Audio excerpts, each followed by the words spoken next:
Hello, everyone. It's Dawn Fisher, Morning Glory Needleworks. Welcome to FlossTube 57. How exciting. As always, thank you to everybody who subscribed, commented, liked my channel. I picked up a lot of new subscribers, so welcome to everyone. As always, I'm going to do my little intro blurb. Any links I talk about, and there are a couple of them in this video, are going to be in the description, comments section. If you have it, I think you click on show more and it shows the whole list. And at the bottom, there'll be links or information for you. There's also links to the Morning Glory Needleworks Etsy shop, Instagram, Stitch of the Month Facebook group, Morning Glory Needleworks Facebook group, Buy Me a Coffee, and anything else. I also break my videos into chapters. So if there's a certain section you want to come back and rewatch, you can do that. It's in that same comments section. There'll be a little timestamp, and you just click on that, and it will take you directly to the section of the video that you want to watch again, because I know you want to watch the whole thing first. So it's the 1st of May. I can't believe it, 2024. So it's been another couple of crazy weeks. And as you can see, I got my hair cut off again. I like it. It's kind of messy today. I just kind of put it all back because I've been running around getting stuff done. I've been listing more items for sale in the Morning Glory Needleworks Etsy shop, more antique items, more samplers, antique samplers, items like that. I'm really trying to downsize, and I had to make the hard decision. I'm going to sell my big giant Mexican sampler that I had talked about in one of my previous videos. So it was hard, but it's got a good price on it. But I did a lot of research, and that's kind of what, for a sampler of that size, that's what they're going for. I also have make an offer on it. So if somebody's serious and wants to make me an offer, I'll consider it. So I'm going to be listing more items over the coming days and weeks. So just stay tuned. There's a lot going on, but that's kind of what I'm up to right now.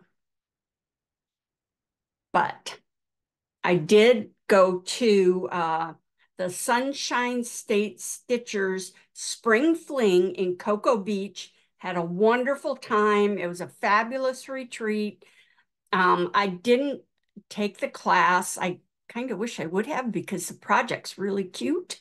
And it's really fun. Anyway, I was a vendor in the evenings. So during the day, while Jeanette Douglas was teaching, I kind of relaxed, but I didn't get any stitching done. I brought 2 different projects with me, but I didn't even touch them other than to show them to somebody. But I'm going to talk about what I was doing here in a little bit.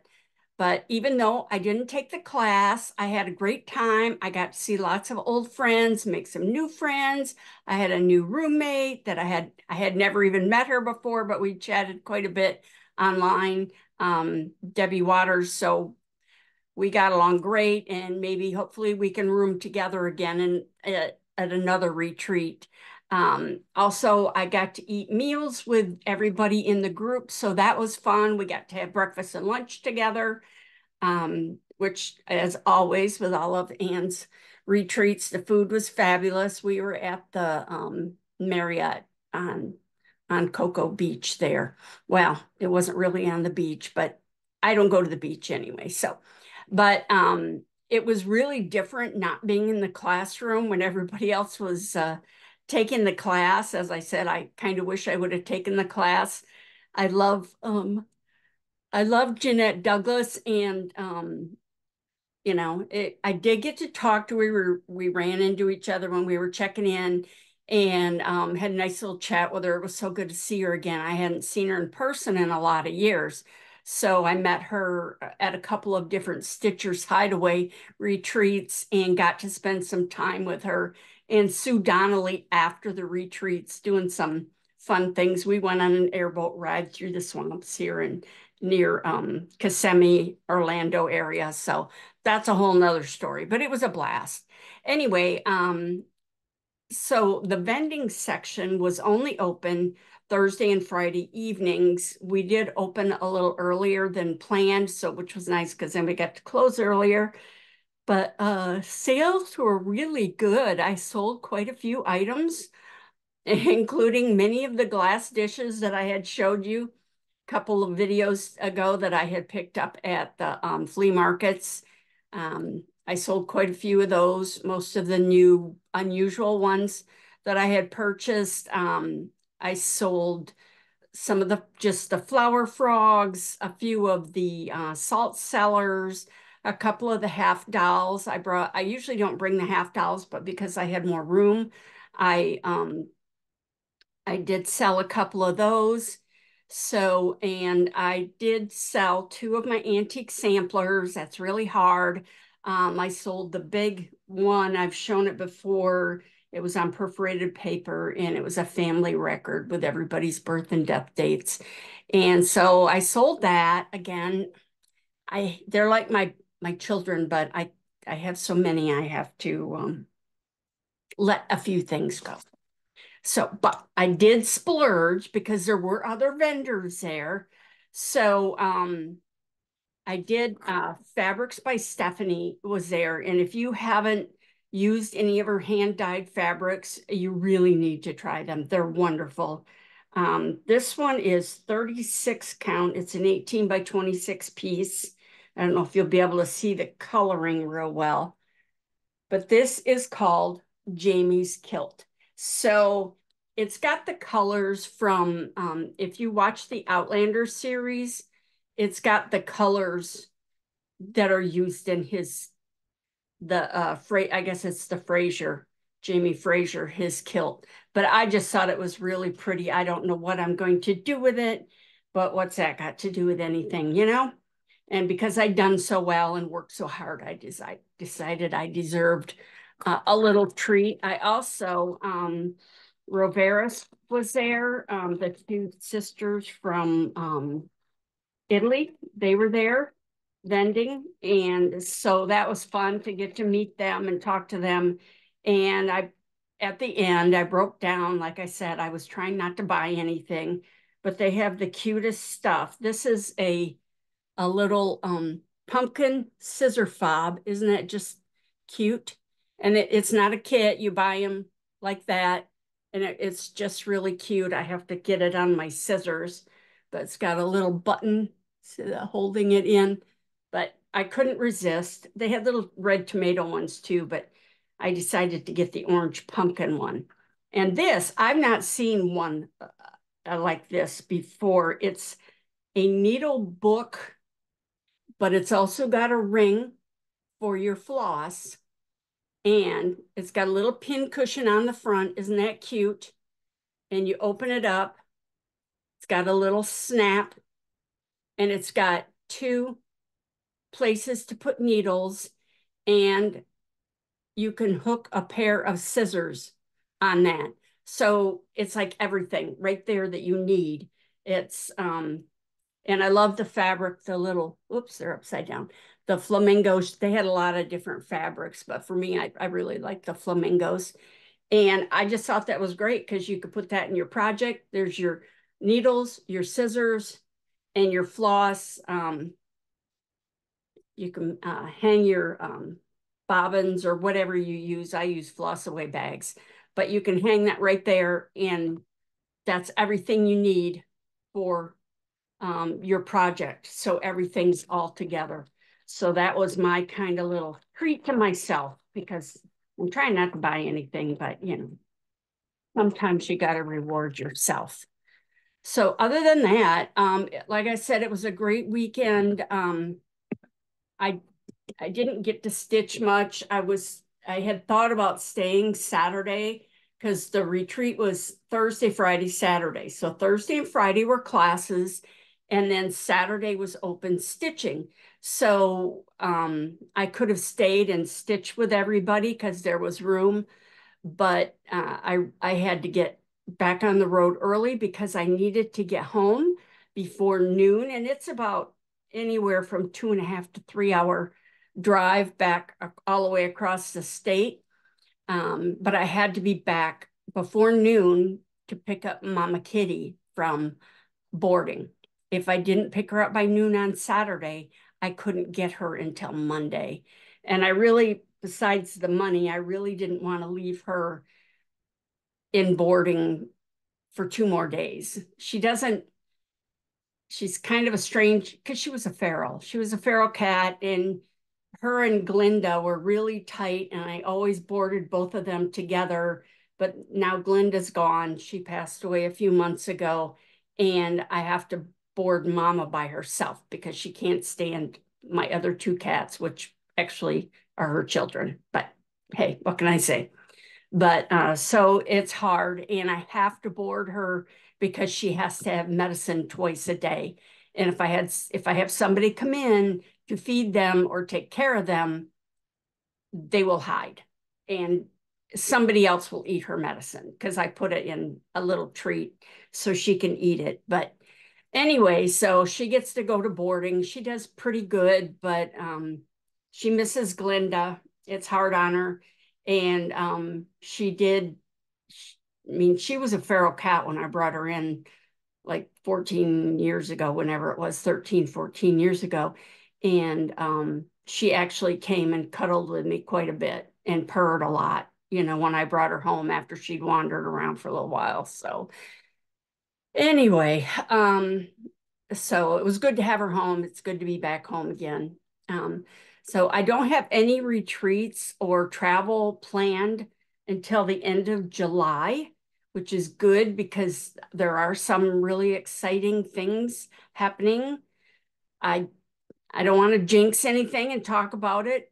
Some of you do know that some of my friends know what's going on. So hopefully in my next floss tube, I'll be able to tell everybody what's going on and it'll all be good.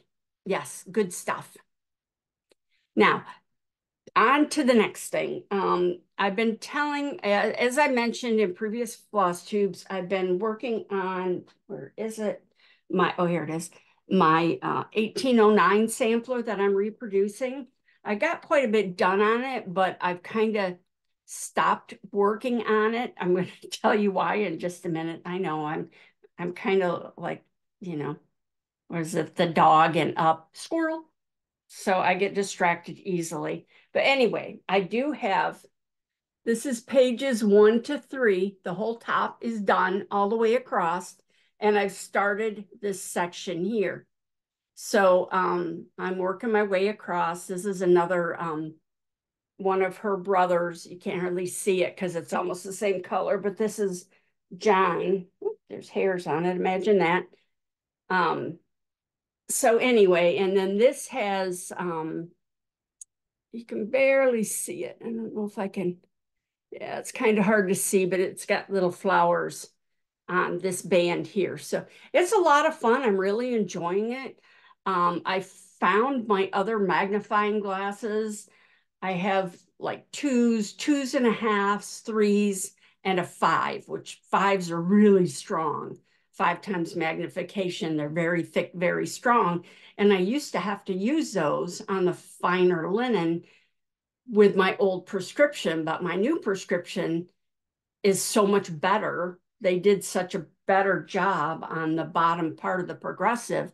I only need like 3s, and I finally found my 3s, so I don't have to like have my face right on top of it to stitch. But anyway, it's been a lot of fun. I'm enjoying it, but I do have this other project, which I hoped, as usual, would have gone faster than it did, as usual. So let me get to the new project I'm working on. As I was sorting through my samplers and going through some boxes of stuff I had in the house, I'm deciding what to sell and what not, and what, to keep.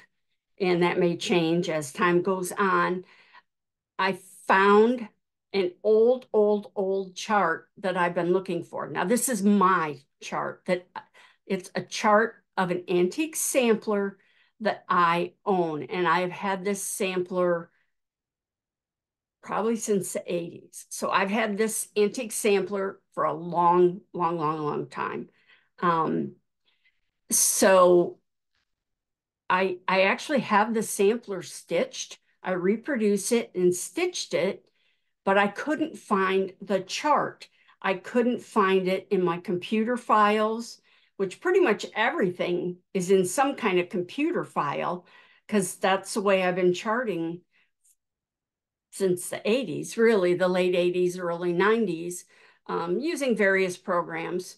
And I'm using a new program now that I'm still getting used to, but I couldn't find the chart for this. So anyway, I was sorting through this paperwork and other things, who knows. I found this hand charted sampler chart here. This is hand charted with all my little notes. It's got whiteout on it. And this, you used to be able to, you probably still can. This is by Leisure Arts, but this is the chart. You can see it's pretty big, but this is, and it's hand done. You can see I made little notes, how many things between. And when I compared it to the original and started working on it, I realized some things needed to be moved up, moved over, move 2 threads up. So anyway, I have my little hand-drawn notes on everything. I've even found, which is good, my notes for all the symbols, which with my new program, I had to change.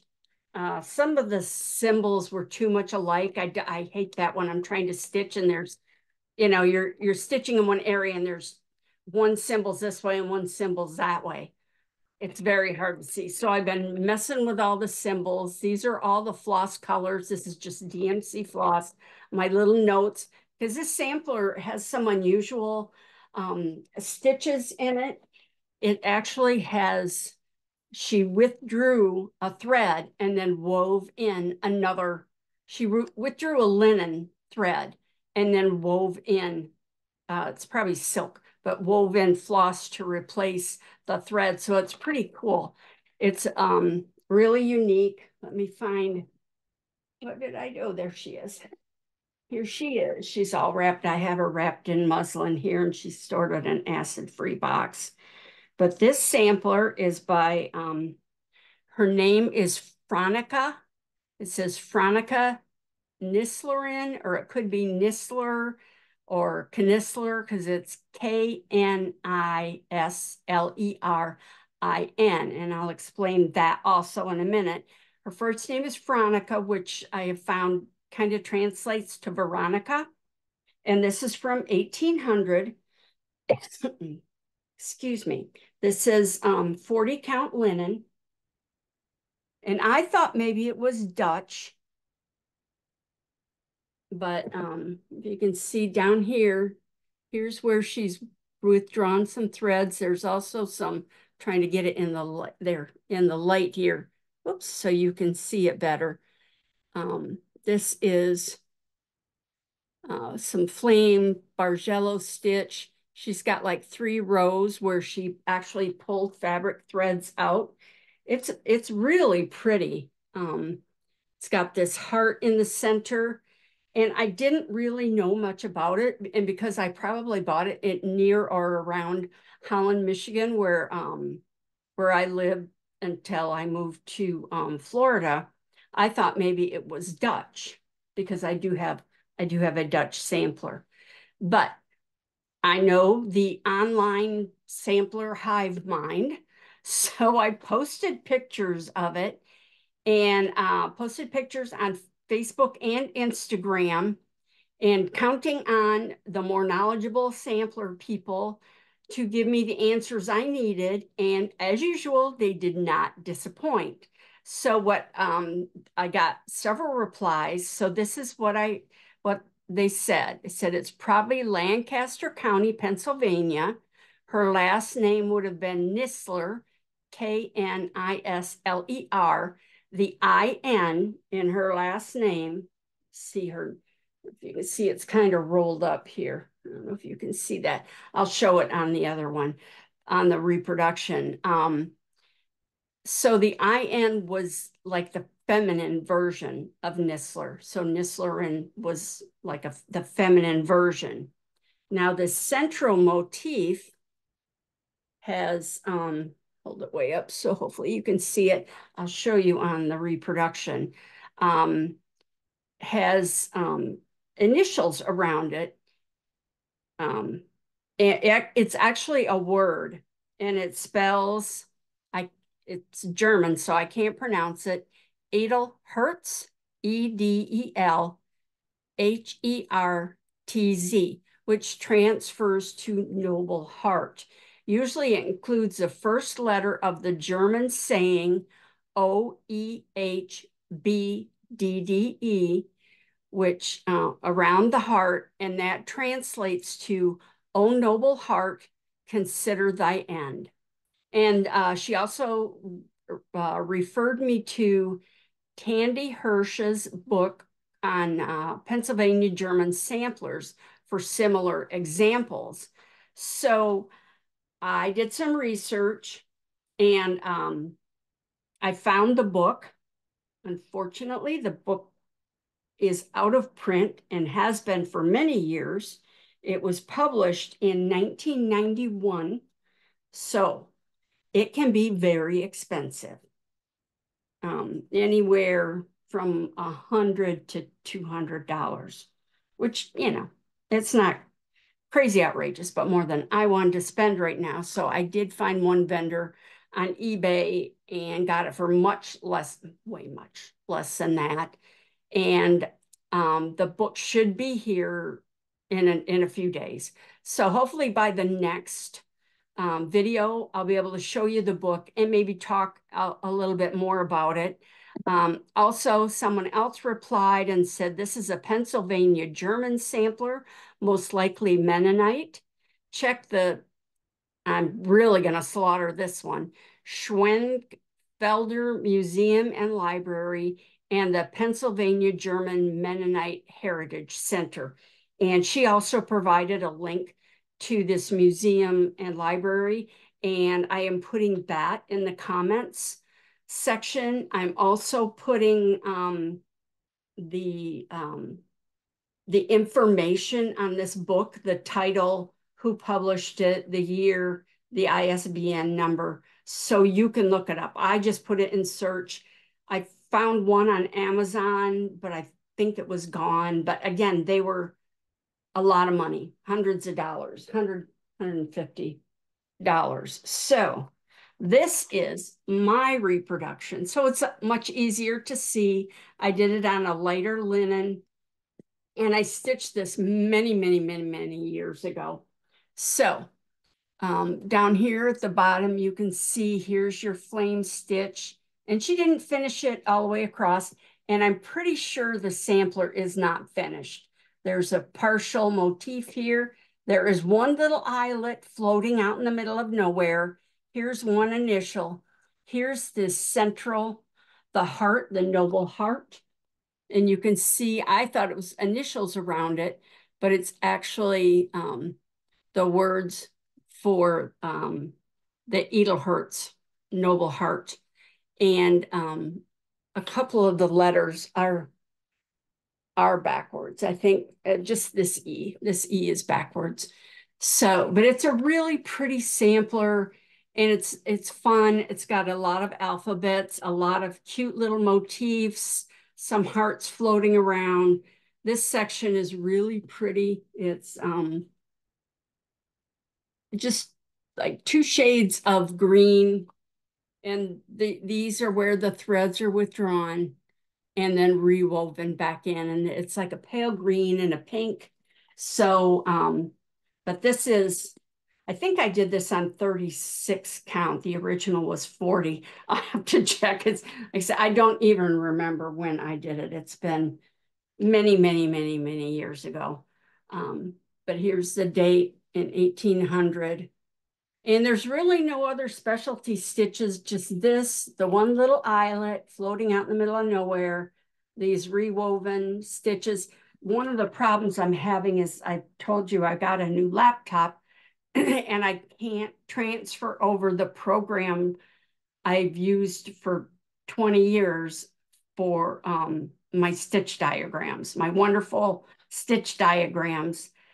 And I have my old laptop, but as I'm using it, it crashes. It'll just shut down. I took it in and they said the only thing they could do is wipe the hard drive and restart everything. And that does me no good because then I really wouldn't have the programs anymore. But I'm going to try and get these diagrammed. I have another program I'm using for stitch diagrams, but they just don't compare to the Stitch Whiz program that I had been using, and it's no longer supported. The website's still there, but I've heard people have tried to buy it, but it never shows up. They never get it. And I've emailed them several times, and I love the program, and I sure wish somebody could take it over so we could. I know a lot of other designers use these programs also. Anyway, that's enough of my rant on that. But here is Veronica, and I'm hoping to have her done. I have her on a real chart on the computer. Like I said, I'm just trying to get these stitch diagrams done. I'm using a new program for my patterns, so it doesn't work quite the same as the old pattern did, or my old program did. So I'm still trying to figure out how to put things together without, I don't know, I don't know. It doesn't work the way I'm used to, and it's hard to change after all this time. I'm old and set in my ways. But so I've showed you all that. And like I said, the book should be here in a few days. I'm really excited. I've already gotten the ship notice. I bought it, I think, Saturday. I thought about it, and the price was so cheap and compared to all the other ones. And I actually did a make me an offer and got a little bit more off of it. So that's one good thing. So that is Veronica, and I'm really excited about that because she's been sitting there for years waiting for me to publish her. Now, it is time. It's the first of the month, so it's time for the May Stitch of the Month. I hope you're all ready. I'm excited. This is Kite Eyelet. This is what we're going to be doing. Here's the stitch down here. This is what it looks like. Here's the little sampler. And this is how I did it. I did one up, one down, all the way across. This is a smaller version of another. I teach this, actually, I have it right here. So this is kind of fun. It's a little bit different eyelet. And just so you can see it, I don't want to drop it. Here it is. So here it is. This is Alphabet of Stitches Redux. So this is a companion piece to the original Alphabet of Stitches. And these are the two sizes of Kite Eyelet. Here's the larger one and here's the smaller one. And I just thought that would be a fun stitch to do. So we're going to do the small one. And it's kind of like a regular eyelet. All the stitches end up going down into the same hole, but it's not in the center. It's kind of up at the top. So here is this. So what I'm going to do, I'm going to pull, same thing I always do. I'm going to pull up the PowerPoint, go over the stitch, and then I'm going to pull up my camera and demonstrate how to do the stitch. So hold on and I will get that started. Okay, so here we are. I'm not sure.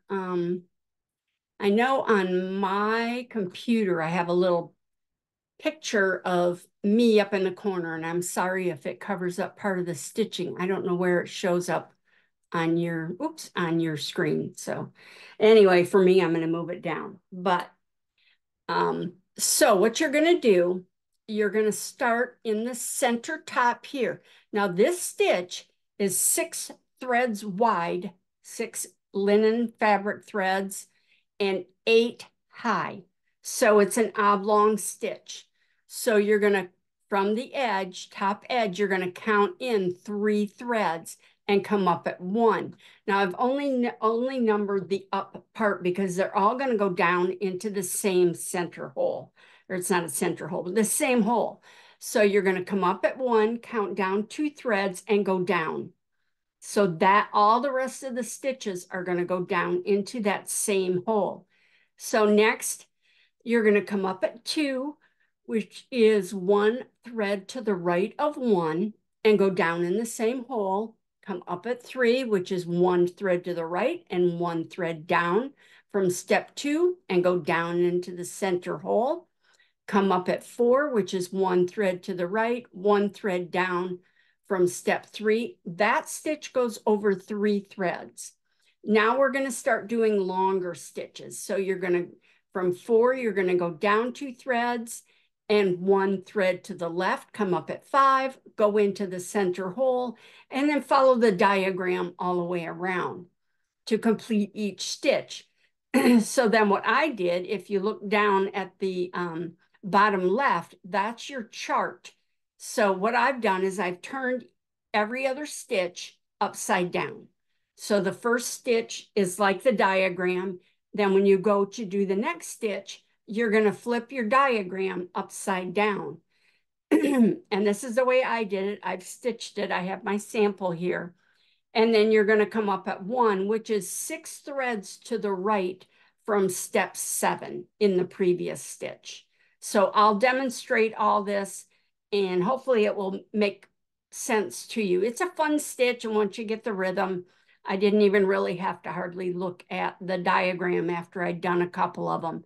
So hold on and let me bring up my camera.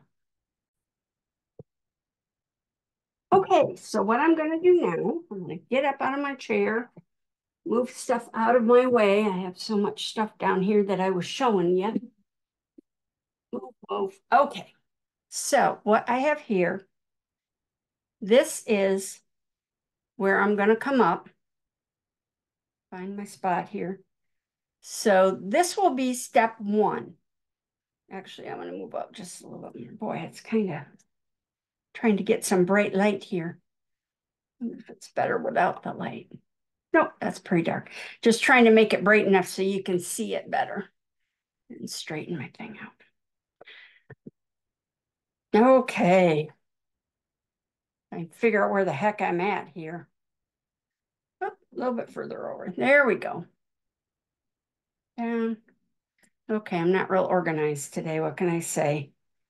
It's actually kind of late at night, so. Okay, so I've come up at what is step 1 on the diagram.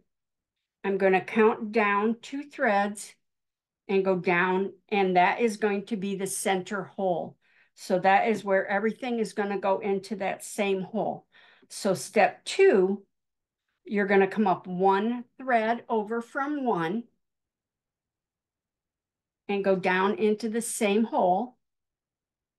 Step 3 is 1 thread to the right and 1 thread down. I'm going to zoom in just a little bit more. There. So this is step 3. Now, if you want, you can kind of pull these stitches tight and end up with a little hole in the center, because that's how a lot of eyelets are. So that was 3. This right there. Okay. So now step 4 is 1 thread to the right and 1 thread down. Now this step is a horizontal stitch over 3 threads. So that's step 4. Now the next step 5, you're going to count down 2 threads and 1 thread to the left and go into the same center hole. Then you're going to count from step 5. You're going to count down 2 threads, 1 thread to the left, go into the center hole. And for step 7, which is another vertical stitch, you're going to go down 2 threads from 5, 1 thread to the left, and go down into the center hole. Now we're going to work our way around the other side, and you can kind of match yourself up to the stitch on the other side, but you're going to count 1 thread to the left, 2 threads up. That's step 8, into the center hole.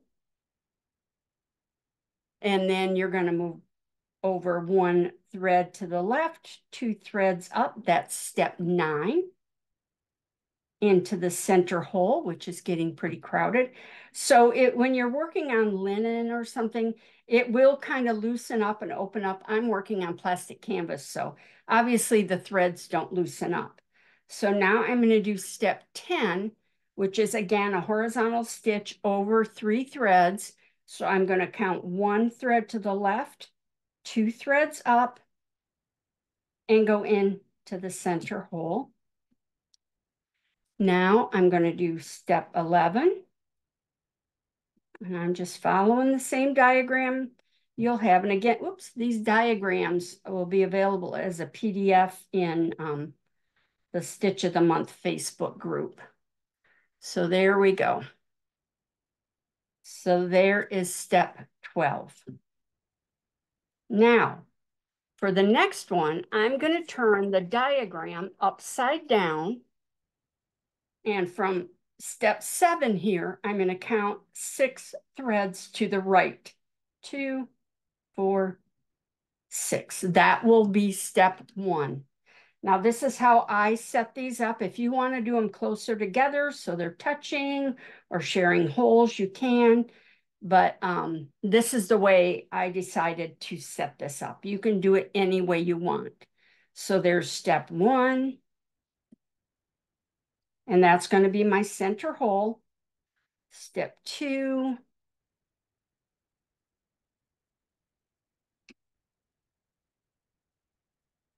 Three. And you'll see step 4 is right across from what is step 6 on the other one. I feel like I have a knot under there. Oh, well. And into the center hole. This is step 5.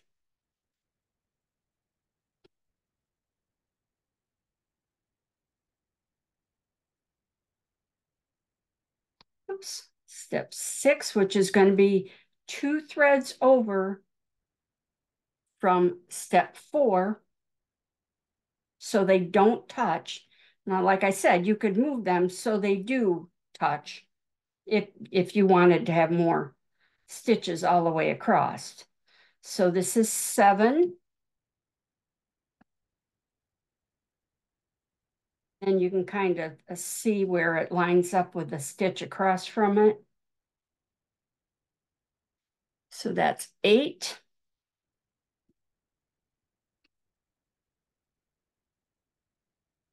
Oops, not 9. 10 is your horizontal stitch.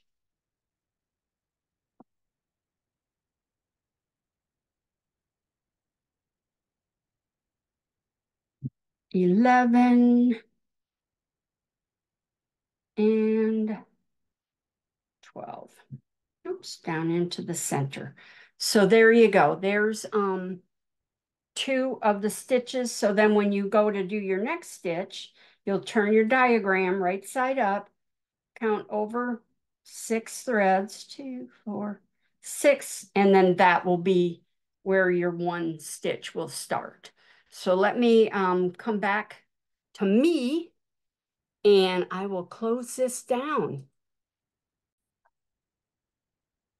Okay, so it's back to me, but I wanted to show you, this is my, oops, that's the back.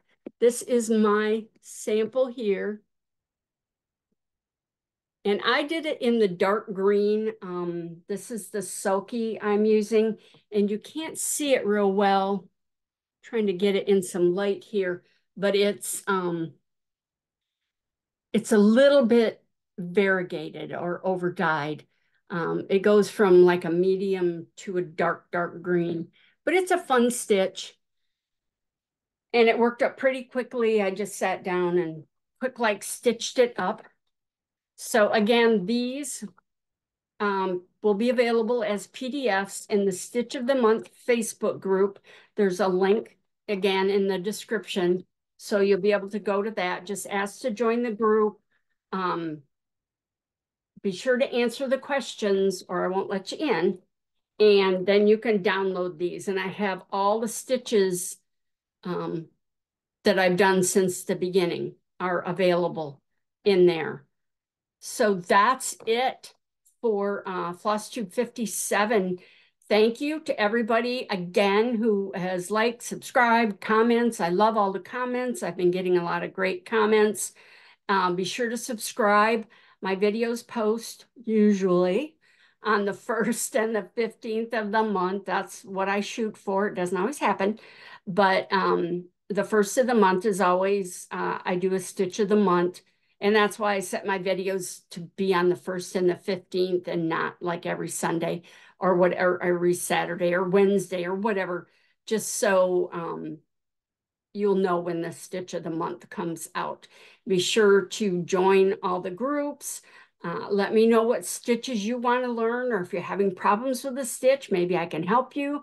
Maybe we can figure it out together. Any antique sewing items you want to hear about, I have been selling some of mine, so be sure to go to the Etsy shop and look at them and see what I have to offer there. So that's it for this one. Thank you for watching. I will see you on the 15th of May, 2024.